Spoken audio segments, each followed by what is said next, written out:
Pada kasus yang berbeda, Tiko Aryawardana kembali menjalani pemeriksaan intensif atas kasus dugaan penggelapan uang yang dilaporkan mantan komisaris dari perusahaan miliknya. Ya, kala menjabat sebagai direktur perusahaan Food and Beverages yang didirikan Tiko dan kawan-kawan pada tahun 2015 silam, Tiko dituding telah menggelapkan dana perusahaan sebesar 6,9 miliar rupiah. Perusahaan itu sendiri sudah gulung tikar sejak 2019. Namun ironisnya, baru sekarang kasus ini kembali dipermasalahkan oleh sang komisaris.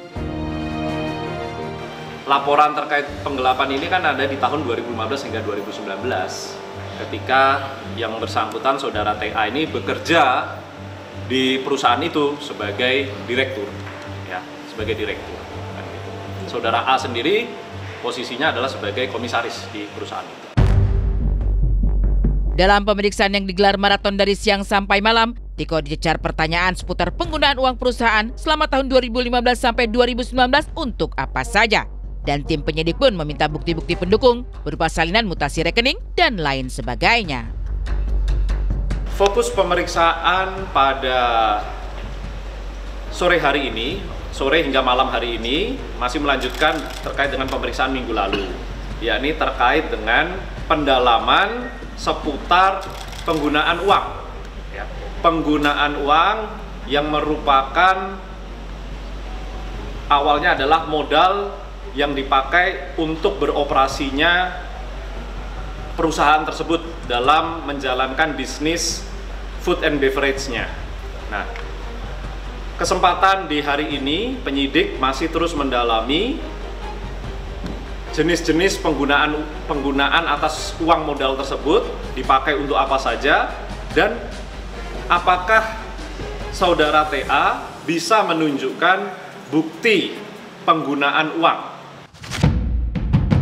Sementara itu, pihak Tiko sendiri mengurai ketidakpuasannya pada pihak pelapor. Mereka menilai bukti audit perusahaan yang dibawakan oleh sang pelapor justru masih abu-abu dan sangat subjektif sehingga perlu adanya audit ulang. 6,9 miliar itu setelah kami baca dalam auditnya itu sangat tidak jelas, sangat abu-abu dan tendensinya subjektif. Ini yang seharusnya kita bawa ke ranah rapat umum pemerintah. Kemarin ada tanggapan dari kubu sebelah, ya, dari pelapor bahwa saat ini katanya pemeriksaan kemarin Mas Tiko bisa lancar menjawab semua pertanyaan-pertanyaan. Sebelumnya waktu penyelidikan tidak mampu menjawab. Ini saya juga bingung. Kita jawabnya lancar salah, tidak jawab juga lancar salah. Jadi sebenarnya maunya pelapor itu apa? Ya, kami tentu saja objektif.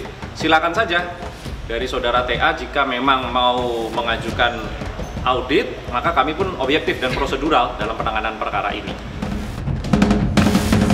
Pastinya kita menghargai ya proses hukum yang sedang berjalan. Betul. Dan pastinya juga kita menganut asas praduga tidak bersalah, di mana simpel saja ya kalau misalnya pihak Tiko merasa bahwa tuduhan atas dirinya dinyatakan tidak benar, ya tinggal membuktikan saja. Bahkan juga pihak Tiko menuntut adanya audit ulang seperti itu ya. Biar 50-50, ada audit dari sisi sang mantan dan juga ada audit dari sisi dari Tiko sendiri.